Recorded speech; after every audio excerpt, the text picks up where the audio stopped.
నమస్తే, welcome to Sakshi digital. This is Shahida. సంచలనం సృష్టించిన పోక్సో కేసులో అరెస్ట్ అయిన బండి భగీరథ్ పై దర్యాప్తు అధికారులు కేసును మరింత తీవ్రతరం చేశారు. బాధితురాలిపై పలుమార్లు అత్యాచారానికి పాల్పడినట్లు వచ్చిన ఆరోపణల నేపథ్యంలో భారతీయ న్యాయ సంహితలోని 64(2)M సెక్షన్ను అదనంగా చేర్చారు. ఈ సెక్షన్ కింద నేరం రుజువైతే నిందితుడికి 10 ఏళ్లకు పైగా జైలు శిక్ష, కొన్ని సందర్భాల్లో జీవిత ఖైదు కూడా విధించే అవకాశం ఉంది. ఈ నెల 8న బాధితురాలైన మైనర్ పై లైంగిక వేధింపులు జరిగాయంటూ ఆమె తల్లి పేట్ బషీరాబాద్ పోలీస్ స్టేషన్లో ఫిర్యాదు చేసినప్పుడు కేసు నమోదు విషయంలో పోలీసులు హై డ్రామా సృష్టించారని, బలహీనమైన సెక్షన్లు నమోదు చేశారని తీవ్ర ఆరోపణలు వెల్లువెత్తాయి. బాధితురాలి నుంచి వాంగ్మూలం తీసుకునే క్రమంలో పోలీసులు నిజం చెప్పకుండా ఒత్తిడి చేశారన్న విమర్శలు రావడంతో ప్రభుత్వంపై ఒత్తిడి పెరిగింది.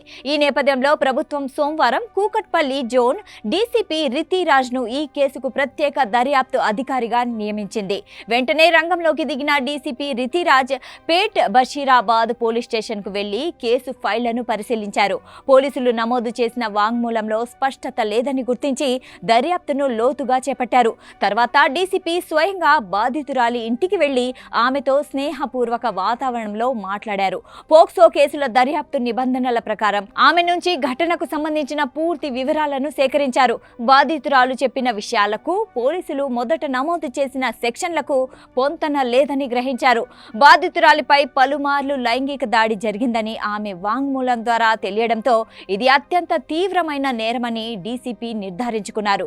బాధితురాలి ఆరోపణలు పోక్సో చట్టంలోని సెక్షన్ 516 పరిధిలోకి వస్తాయని గుర్తించారు. దీనికి సమానమైన బిఎన్ఎస్ సెక్షన్ 64(2)M కేసులో చేర్చాలని ఆదేశించారు. ఈ సెక్షన్ల ప్రకారం నేరం రుజువైతే నిందితుడికి కనిష్టంగా 10 ఏళ్ల కఠిన కారాగార శిక్ష, గరిష్టంగా జీవిత ఖైదు విధించే అవకాశం ఉంటుంది. డీసీపీ రితిరాజ్ నేతృత్వంలో దర్యాప్తు ముమ్మరంగా సాగుతోంది.